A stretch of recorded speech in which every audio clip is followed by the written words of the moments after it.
शानदार पार्टी चल रही थी। पार्टी में कोने में खड़े एक शर्मीले लड़की की नजर एक लड़की पर पड़ी, उस लड़की पर जो उस पार्टी में मौजूद सारी लड़कियों में सबसे ज्यादा खूबसूरत थी। उसे उससे प्यार हो गया।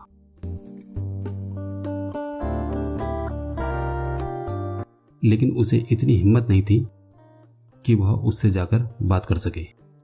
पार्टी में और भी कई लड़के थे जो उस लड़की के पीछे दीवाने थे। वह अपनी तुलना दूसरों से करने लगता है और उसे महसूस होता है कि वह दूसरों की तुलना में बहुत ही साधारण है। पार्टी में एक भी ऐसी लड़की नहीं जो उससे दोस्ती तो छोड़ो बात भी करना चाहती है। ऐसे वह लड़की उससे दोस्ती क्यों करेगी, यह सोचकर वह चाहते हुए भी पूरी पार्टी में उस लड़की से बात करने की हिम्मत जुटा नहीं पाता है। पार्टी खत्म हो गई और वह लड़की वापस जा रही थी। लड़का भी उसके बारे में ही सोच रहा था। वह जा रही है, मुझे हिम्मत करके उससे बात करनी ही होगी, नहीं तो शायद जो शुरू हो सकता था वह यूं ही खत्म हो जाएगा। वह दौड़कर उस लड़की के पास जाता है और उसे अपने साथ कॉफी पीने चलने के लिए कहता है। पहले तो लड़की हैरत में पड़ जाती है, लेकिन फिर मान जाती। कुछ देर बाद दोनों एक कॉफी शॉप में बैठे हुए थे। लड़के ने उस लड़की को अपने साथ बुला तो लिया, लेकिन वह इतना घबराया हुआ था कि घबराहट में कोई बात शुरू ही नहीं कर पा रहा था। लड़की भी उसे शांत देख सहज थी। वह भी खामोशी से काफी का इंतजार कर रही थी और मन ही मन सोच रही थी, यह मैं कहां फंस गई, काश यह सब जल्दी खत्म हो जाए और मैं अपने घर चली जाऊं।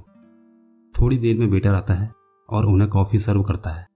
कॉफी सर्व कर जब वापस जा रहा होता है तो लड़का अचानक ही उससे बोल पड़ता है, प्लीज मेरे लिए थोड़ा नमक ले आना, मुझे कॉफी में डालना है।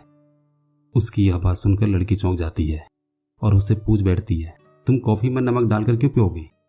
लड़का उसे जवाब देता है, जब मैं छोटा था तो समुद्र के किनारे रहा करता था, मुझे वहां खेलना बहुत पसंद था।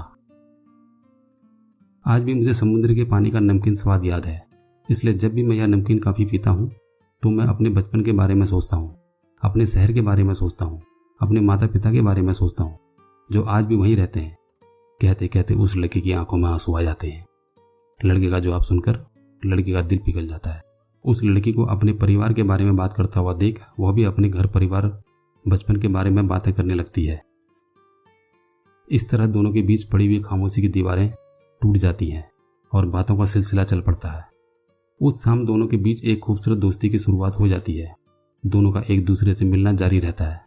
धीरे धीरे उस लड़की को यह एहसास होने लगता है कि उसे इस तरह का जीवन साथी चाहिए जो वो लड़का था। वह लड़का बिल्कुल वैसा ही था, दयालु, सहनशील और सबका ध्यान रखने वाला। अगर वह शाम नमक डालकर काफी नहीं पीता तो शायद उसके बारे में इतना कुछ नहीं जान पाती। आगे वैसा ही होता है जैसा एक खूबसूरत प्रेम कहानी में होता है। दोनों की शादी हो जाती है, खुशी खुशी उसकी जिंदगी गुजरने लगती है। लड़की जब भी कॉफी बनाती है उसमें शक्कर की जगह नमक डालती है, क्योंकि उसे पता है कि उसके पति को नमकीन कॉफी पसंद है।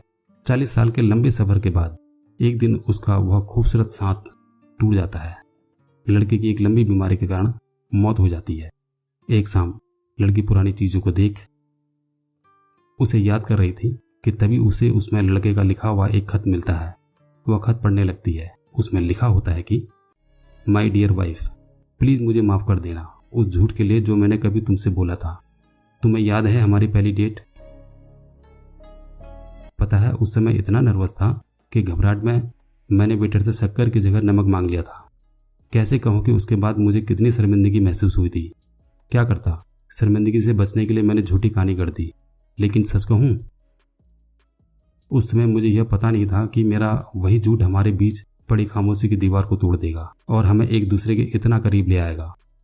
उसके बाद मैंने कई बार कोशिश की तुम्हें सच बताने की, लेकिन हिम्मत ही नहीं हो पाई। डरता था कि कहीं तुम मुझे झूठा ना समझने लगो और उसके बाद कहीं तुम मुझ पर भरोसा करना ना छोड़ दो। लेकिन अब जब मैं मर रहा हूं तो डरने की कोई वजह ही नहीं रह गई है। इसलिए तुम्हें सच बताना चाहता हूं, और सच यह है कि मुझे नमकीन कॉफी बिल्कुल पसंद नहीं, बल्कि मुझे तो यह बेहद नापसंद है। सच में इसका स्वाद कितना अजीब स्वाद होता है, लेकिन जब तुम इतने प्यार से इसे मेरे लिए बनाकर लाती हो तो मैं इसे ना चाहते हुए भी पी लेता हूँ। इसी तरह मैंने अपनी पूरी जिंदगी एक बेस्वाद नमकीन कॉफी पी है। डियर प्लीज़ मुझे माफ़ कर दो, पहली डेट पर तुमसे झूठ कहने के लिए, और उसके बाद जब भी तुमने मेरे लिए वो नमकीन कॉफ़ी बनाई तब तुम्हें सच ना कहने के लिए। तुम्हें पागलों की तरह चाहने वाला तुम्हारा पति। खत पढ़ने के बाद लड़की की आंखें छलक गई। उस दिन के बाद उसने भी नमकीन कॉफ़ी पीनी शुरू कर दी। उसे नमकीन कॉफ़ी पीते देख जब भी कोई उससे पूछता कि इसका स्वाद कैसा है तो उसका हमेशा जवाब होता, बहुत मीठा, बहुत ही मीठा। तो दोस्तों, ये कहानी आप लोगों को कैसी लगी? कृपया अपने विचार कमेंट्स के माध्यम से जरूर बताएं। धन्यवाद।